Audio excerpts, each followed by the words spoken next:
Commissioner એમ કે દાસ જોડાયા છે. નમસ્કાર દાસ સાહેબ. નમસ્કાર. હિન્દ ટીવીના જીવન પ્રસારણમાંથી જીમી ગારીવાલા બોલી રહ્યો છું. કેમ છો? બસ સાહેબ, અત્યારની હાલની પરિસ્થિતિ વિશે થોડીક જાણકારી આપજો દર્શક મિત્રોને.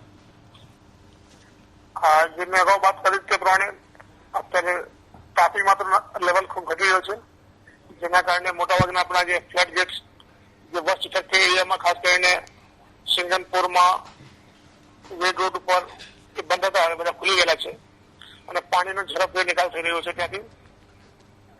અને પાણી તો અઠવા મોડું થયા છે, પરંતુ જે ખાડીના જે પાણી આવ્યા છે પલસાના, કામરેજ અને જી બારડોલીના, તે હજુ વરસાદ હોવાના કારણે ધીમું થયું છે તો ચાલે છે.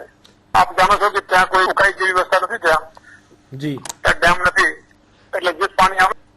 અને આજે આપ જાણશો કે પાણી વધારે છે, સેન્ટ્રલ ઝોન ઇંચ અને અન્ય ઝોન છે, અને હજુ વરસાદ ચાલુ છે આપણે ત્યાં. એટલે બહુ અસામાન્ય વરસાદ છે, અસામાન્ય વરસાદ છે. અમે પહોંચવા પ્રયત્ન કરી રહ્યા છીએ, લેકિન તાપીમાં જળસ્તર ઓછું છે એટલે પાણીનો નિકાલ થઈ રહ્યો છે.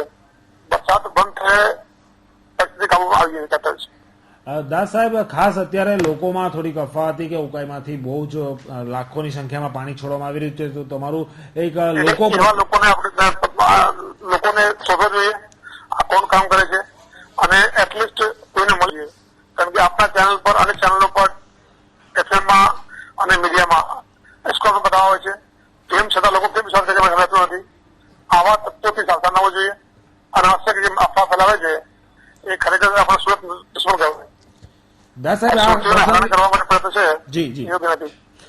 સાહેબ, આ પ્રસંગે ખાસ એક તમને પૂછીશ કે જ્યારે પૂરની સ્થિતિનું નિર્માણ થયું, 2 દિવસ અગાઉની વાત તમને પૂછું કે ત્યારે મોડી રાત્રે મીટિંગ નક્કી કરીને અચાનક જ નિર્ણય લેવામાં આવ્યો પાણી છોડવાનો, અને બીજે દિવસે તો શહેરમાં 4.5 લાખ ક્યુસેક પાણી આવી ગયું હતું, અને તે જ રીતે ખાડીનું આ જે પાણી છે તે પણ અચાનક જ આવી ગયું. તો શું આ તંત્ર અને લોકો વચ્ચેનું કોમ્યુનિકેશન અભાવ હોય તેવું નથી દેખાઈ રહ્યું? આપ પણ વૈજ્ઞાનિક તો નથી, હું નથી, આપ નથી. વરસાદ કામરેજમાં થયું, આપણે થયું, બોર્ડરમાં થયું, who could have predicted that? Barring the surface, who could predict? We go by the official or any other indication. બરાબર છે ને? જાણ થઈ એટલા વરસાદ આવશે, પાણી આવશે નથી. જે પાણી આવ્યો it was 4 times more than that. અને ગઈકાલ રાત્રે જે વરસાદ થયું 12 ઇંચ કે 10 ઇંચ, આજે વરસાદ થયું, આપણે ખબર હતી, મને ખબર છે, કોઈને ખબર નથી. પરંતુ કોઈને ખબર નથી, એ માટે કોણ પ્લાનિંગ કરી શકે છે? પરંતુ દર્શક મિત્રોના સવાર દાસ સાહેબ, સવારથી જ દર્શક મિત્રોના તમે જે પ્રશ્ન પૂછ્યો હતો અનાવશ્યક જે લોકોને જે ખોટી માહિતી આપવાની પ્રયત્ન છે, જે પ્રશ્ન જે કોઈને ખબર ના હોય એ માટે કોઈ પ્લાન નહીં કરી શકે, બરાબર ને? જે માટે કોઈ ઇન્ડિકેશન ના હોય, બરાબર છે ને? આ બધા 12 ઇંચ થશે, હું ઓન દેટ. આજે એક દિવસમાં 10 વરસાદ થઈ ગયું સુરતમાં, અસમાન વરસાદ છે, અસમાન વરસાદ છે, સવાન વરસાદ નથી.